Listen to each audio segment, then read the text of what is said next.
आज हम लोग अपने चैप्टर के अंदर सबसे लास्ट वाले टॉपिक को डिस्कस करेंगे। टॉपिक का नाम है एटमॉस्फेरिक प्रेशर। एटमॉस्फेरिक प्रेशर को शुरू करने से पहले, इसके मतलब को जानने से पहले, सबसे पहले आपको ये जानना पड़ेगा कि आखिर एटमॉस्फेयर क्या होता है।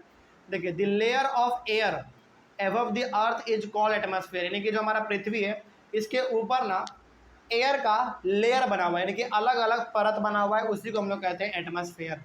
ठीक है, आगे बढ़ते हैं। The atmospheric air extends up to many kilometres above the surface of the earth, यानी कि ये जो पृथ्वी पे आप ऑक्सीजन लेते हो, जो हवा लेते हो, ये आसमान में बहुत लंबे किलोमीटर तक फैला हुआ है। मतलब ये हो गया कि लगभग आप 10-15 किलोमीटर ऊपर चले जाएंगे ना तो भी आपको हवा मिलेगा। समझ में आ रही है बात? मतलब ये हो गया कि हमारा जो आप यहाँ पे पृथ्वी के ऊपर रहते हुए हवा जो आप ले पा रहे हो, ये आप आसमान में बहुत दूर तक जाओगे ना फिर भी आप हवा ले सकते हो। तो अब यही हमारा क्या क्या कहलाता है, देखो एटमॉस्फेरिक प्रेशर क्या कहलाता है। The pressure exerted by the atmospheric air is known as atmospheric pressure. इसका मतलब क्या हुआ? इसका मतलब ये हो गया कि ये जो हमारा हवा आपको दिख रहा है पृथ्वी के ऊपर, जब ये हवा यानी कि एटमॉस्फेयर किसी चीज़ पे प्रेशर लगाता है तो वही हमारा कहलाता है एटमॉस्फेरिक प्रेशर। एटमॉस्फेरिक प्रेशर जो हमारा टर्म है ना, वो एटमॉस्फेयर से आया। एटमॉस्फेयर का मतलब क्या है? एयर का लेयर, यानी कि हवा का क्या है? परत। और हवा का परत हर चीज़ पे क्या लगाएगा? प्रेशर लगाएगा, और उसी को हम लोग का नाम दे देते हैं एटमॉस्फेरिक प्रेशर। जैसे अभी हम लोग यहाँ पे बैठे हुए हैं तो क्या हमारे ऊपर एटमॉस्फेरिक प्रेशर लग रहा है? बिल्कुल लग रहा है। फिर सवाल है कि सर हमारे ऊपर प्रेशर लग रहा है तो हमको कोई फ़र्क क्यों नहीं पड़ रहा है? हमको फ़र्क इसलिए नहीं पड़ रहा है क्योंकि हमारे ऊपर प्रेशर बहुत ही कम लग रहा है, बहुत ही कम, ना के बराबर, इसीलिए हमको कोई फ़र्क नहीं पड़ रहा है। ठीक है, आगे।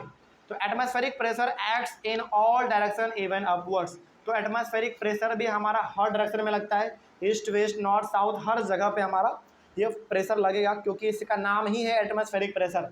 और एटमॉस्फेरिक प्रेशर का मतलब है जहाँ दूर तक आपका पृथ्वी फैला हुआ है तहाँ वहाँ तक प्रेशर लगेगा। ठीक है, आगे।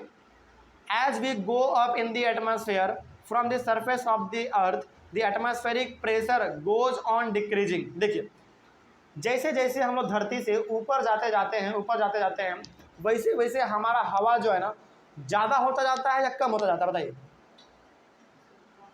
कम होता जाता है, यानी कि जैसे जैसे हम लोग ऊपर जाएंगे, आसमान के ऊपर जाएंगे, तो वैसे वैसे हमारा एयर ऊपर में मिलना कम हो जाता है। और जब ऊपर में एयर कम मिलेगा तो बताइए ऊपर में प्रेशर ज़्यादा होगा या कम होगा? हाँ, कम होगा ना। जैसे ऊपर में यानी कि हम लोग पृथ्वी से ऊपर जाएंगे तो हवा बहुत कम है, और जब हवा कम है तो प्रेशर भी कम होगा। और नीचे में हम लोग हैं तो हवा बहुत है, हवा बहुत है मतलब कि प्रेशर भी बहुत है। इट मीन्स, इसका मतलब हम लोग यहाँ पे आज ये समझ गए कि जैसे जैसे हम लोग धरती के ऊपर जाते हैं वैसे वैसे हमारा ऑक्सीजन यानी कि हमारा जो एयर है वो कम होता जाता है, और ऑक्सीजन या फिर एयर या फिर ऑक्सीजन का कम होने का मतलब है एटमॉस्फेरिक का कम होना, एटमॉस्फेरिक प्रेशर का कम होना। ठीक है, आगे। Since the atmospheric pressure acting on our body from outside is balanced by the blood pressure acting from inside, so we do not crust। तो अब सवाल है कि सर जब हम लोग अपने एटमॉस्फेयर में रह रहे हैं और एटमॉस्फेरिक प्रेशर हमारे बॉडी पे लग रहा है तो हमको कोई फ़र्क क्यों नहीं पड़ रहा है ना? देखिए, पहला बात तो हमारे बॉडी के अंदर क्या है? ब्लड है, और ब्लड भी हमारे बॉडी पे क्या लगाता है? प्रेशर लगाता है। इसलिए आप सुनते ना, ब्लड प्रेशर हमारा हो गया हाई, हो गया लो, हो गया। इसका मतलब क्या? इसका मतलब है कि आपके बॉडी में ब्लड का प्रेशर ज़्यादा हो गया। तो हमारे बॉडी में ब्लड भी प्रेशर लगा रहा है अंदर से, और हमारे बॉडी के बाहर से हमारे बॉडी पे कौन प्रेशर लगा रहा है? एटमॉस्फेयर लगा रहा है। इसीलिए दोनों, बाहर से प्रेशर हमारे बॉडी पे लगा रहा है एटमॉस्फेयर, और अंदर से हमारे बॉडी पे प्रेशर लगा रहा है ब्लड। तो दोनों जब प्रेशर हमारे बॉडी पे लगा रहा है ना तो दोनों एक दूसरे को क्या कर दे रहा है? बैलेंस कर दे रहा है। बैलेंस कर दे रहा है, इसका मतलब कि हमको कोई फ़र्क नहीं पड़ रहा है, इसीलिए हमारा बॉडी क्रश नहीं हो पाता है। लेकिन यदि मान लीजिए कि हमारा ब्लड हमारे बॉडी के अंदर प्रेशर नहीं लगाता, बिल्कुल नहीं लगाता, और एटमॉस्फेयर केवल हमारे बॉडी पे प्रेशर लगा रहा है, उस केस में हमारा बॉडी क्या हो जाता?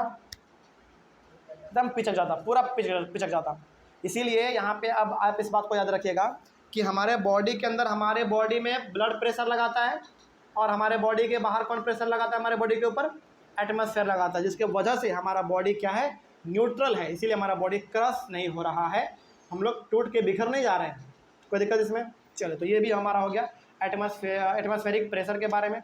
कोई डाउट इस चैप्टर में? अब इसी के साथ हमारा चैप्टर कंप्लीटली खत्म होता है। तो ऑनलाइन वाले बच्चे, आप लोगों को कहीं पे कोई डाउट रहा होगा तो आप लोग एक बार कमेंट कर लीजिएगा। हम लोग मिलेंगे अपने अगले वाले क्लास में एक नए चैप्टर के साथ और एक नए सवाल के साथ। तब तक के लिए thank you very much and have a nice day.